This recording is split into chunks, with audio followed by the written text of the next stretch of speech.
S for क्या हो जाता बच्चे? School, H for health, and W for wellbeing, and P for programme. तो एस एच डब्ल्यू पी ये आपका school health and wellbeing programme के तहत ये जो मॉड्यूल नंबर 9 है, मॉड्यूल नंबर 9 के 11th में जो चैप्टर है उसमें ये आपका मेन थीम है प्रजनन स्वास्थ्य और एचआईवी। प्रजनन स्वास्थ्य और एचआईवी अंग्रेजी में इसे कहेंगे reproductive health and HIV. Reproductive health and HIV, इसमें दो बातें निहित हैं, एक है प्रजनन और एक है आपका एचआईवी। तो जीव विज्ञान के तौर पर हमें मोटे तौर पर यह समझना होगा प्रजनन का अर्थ क्या होता है। प्रजनन का अर्थ हो जाता है कि अपने में वृद्धि करना, रिप्रोडक्टिव माने उसका बढ़ना। तो हम सभी क्या है, स्तनपायी प्राणी है, मैमेलियस ग्रुप में है। तो जितने भी स्तनपायी प्राणी हैं उनमें बच्चे जन्म देने की क्षमता होती है। हम आप भी किसी न किसी माता पिता के संतान है। तो ये हो गया प्रजनन। स्वास्थ्य और जो हेल्दी लाइफ स्टाइल होता है, ये आपका हेल्थ है, चाहे वो फिजिकली हेल्थ हो, मेंटली हेल्थ हो, ये आपके काउंट होता है हेल्थ में। और एचआईवी क्या है? एचआईवी मोटे तौर पर आप जानिए इसका full form human immunodeficiency virus. Human immunodeficiency virus, deficiency मतलब किसी भी चीज का कमी हो जाना, और ह्यूमन इम्यूनोडेफिशिएंसी मनुष्य का या मानव का क्या होता है, वो डिफिशिएंसी, वो कमी हो जाना, रोग प्रतिरोधक क्षमता की कमी हो जाना उस वायरस के अट्रैक्ट होने की। वायरस मींस क्या हो गया? विषाणु। तो ह्यूमन इम्यूनोडेफिशिएंसी वायरस ये क्या होता है, एचआईवी क्या होता है, ठीक है। और उससे जो घातक परिणाम सामने आएंगे उसके बारे में आज हम चर्चा करेंगे कि हम अच्छे स्वास्थ्यवान किस तरह से बने रहेंगे और अच्छे स्वास्थ्य को किस तरह से प्राप्त करेंगे और रोगमुक्त बने रहेंगे, उसी के संबंध में आज की ये चर्चा है, ठीक है। तो एचआईवी ह्यूमन इम्यूनोडेफिशिएंसी वायरस, ये मोटे तौर पर ये जो एब्रिविएशन जो भी यहाँ पर लिखाया जा रहा है इसको आप अपने नोटपैड पे लिख लेंगे ताकि आप जान सकेंगे एचआईवी क्या होता है। और ये एचआईवी किससे रिलेटेड है? एड्स से। एड्स ये वन टाइप ऑफ क्या है? डिजीज है, एक तरह का बीमारी है AIDS. What is the full form of AIDS? AIDS का पूरा फुल फॉर्म क्या होता है, कोई बच्चे जानते हैं?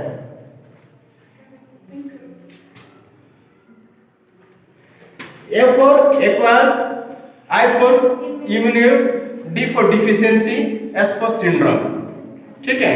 ये एड्स एक उस तरह का इम्यूनोडेफिशिएंसी सिंड्रोम है जिसके स्पॉट और कमी होने से एड्स अगर हो जाता है तो हमारे शरीर में जो रोगों से लड़ने की जो प्रतिरोधक क्षमता होती है वो दिन ब दिन घटते जाता है, दिन ब दिन घटते जाता है।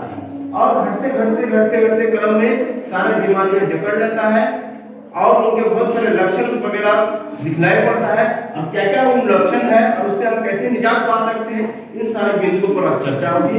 क्योंकि एड्स एक बहुत खतरनाक बीमारी है, एक जानलेवा बीमारी है। जैसे कैंसर, पहले क्या होता था, लोग सुनते थे उसको फलाना व्यक्ति को कैंसर हो गया और कहा जाता था कैंसर का नो आंसर, कैंसर का नो आंसर। लेकिन अभी कुछ हद तक कैंसर का भी आंसर मोटा मोटी आ गया है, ठीक है। भले ही वो लॉन्जिविटी नहीं रहेगा लेकिन कुछ हद तक उस पर कंट्रोल किया जा सकता है। लेकिन एड्स से अगर कोई व्यक्ति ग्रसित हो गया तो उसको बचा पाना नामुमकिन है। इसका अभी तक किसी भी तरह का कोई इलाज हमारे चिकित्सा जगत में उपलब्ध नहीं हुआ है, ठीक है। तो ये बहुत बेसिक और फंडामेंटल चीज है, इसको हमें जानना बहुत जरूरी है कि प्रजनन स्वास्थ्य और एचआईवी, प्रजनन से संबंधित बात है। जो स्तनपायी प्राणी होते हैं सभी अपने जैसे बच्चे को जन्म देते हैं ना, तो सजीव जगत का ये लक्षण होता है। सजीवों का ये प्रजनन एक क्या मुख्य लक्षण है, ठीक है। और उसी में आपका एचआईवी उसी के साथ कोऑर्डिनेट करके दिखाया गया कि प्रजनन स्वास्थ्य और एचआईवी इन दोनों टॉपिक पे एक साथ कोरिलेटेड किया गया, प्रजनन और स्वास्थ्य एचआईवी, ठीक है। जिसको इस टॉपिक का नाम है reproductive health and HIV. Reproductive माने आपको क्या हो गया? प्रजनन। रिप्रोडक्टिव मतलब अपने जैसे बच्चे को जन्म देना, इस सारे क्या रिप्रोडक्टिव सिस्टम का एक गुण है, लक्षण है सजीव जगत के, चाहे मनुष्य को देखिए या फिर गाय बैल बछड़ा को देखिए, सभी क्या करते हैं, रिप्रोडक्टिव करते हैं, अपने जैसे बच्चे को जन्म देते हैं। ठीक है, तो ये सब क्या है, स्तनपायी है, मेमोलियज है, मेमोलियज ग्रुप में आते हैं। ठीक है, ये स्तनपायी है, हम मां के स्तन से दूध पीते हैं। ठीक है, और जितने भी स्तनपायी प्राणी हैं इनका जन्म कहाँ से, जरायु से हुआ है। कहाँ से हुआ है, गिबोरियस से, जरायु। हम सभी क्या मां के गर्भ से ही जन्म लिए हैं, अंडे से जन्म लिए हो, अंडे से जन्म लिया तो अंडे से कहलाते हैं, लेकिन हम क्या जरायु से, जरायु से अपना हम सभी को जन्म हुआ है। ठीक है, तो इसी पर और ज्यादा फोकस करेंगे हमारे शंकर सर। ठीक है, तो तब तक कंटेंट पे बने रहिए कि क्या क्या सारे बातें बताया जा रहा है, इसको ध्यान से सुनिए।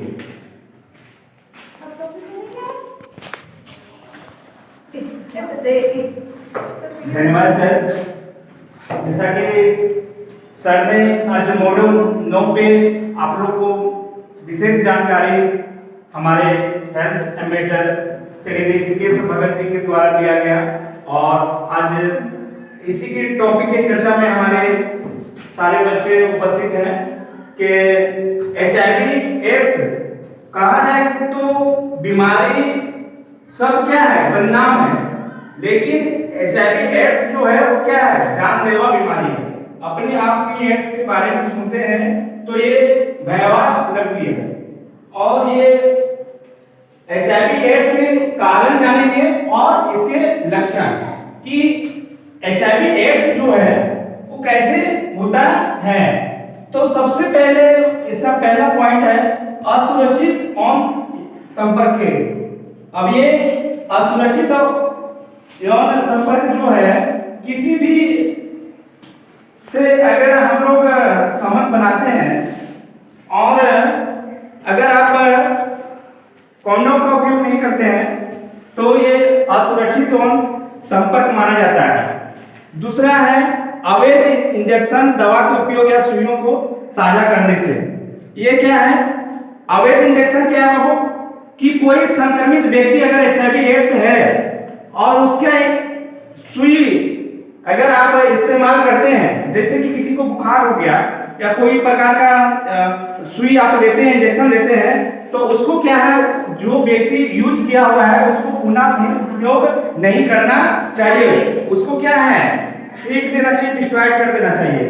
तो वही अगर उसमें ब्लड लगा हुआ है इंजेक्शन और स्वस्थ व्यक्ति में अगर वो इंजेक्शन लगेगा तो क्या होगा, कहीं ना कहीं वो व्यक्ति भी HIV होने का खतरा है, उसको भी HIV हो सकता है।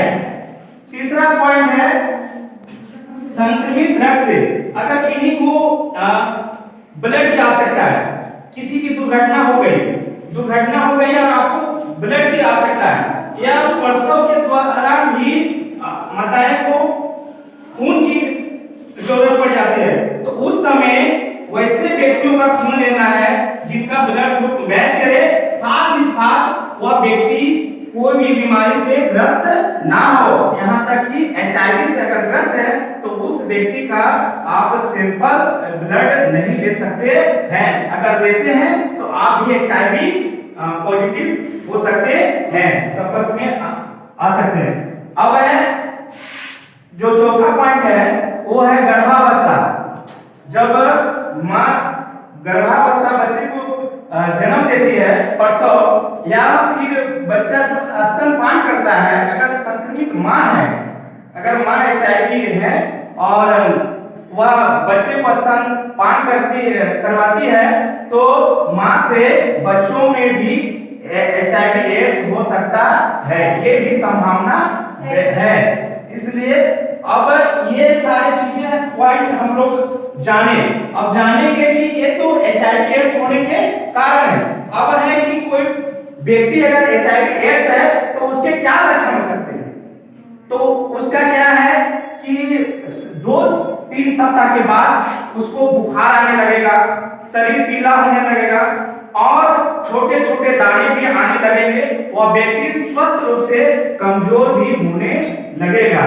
ये सारे जो HIV एड्स व्यक्ति हैं उनको पहचानने का ये तरीका है।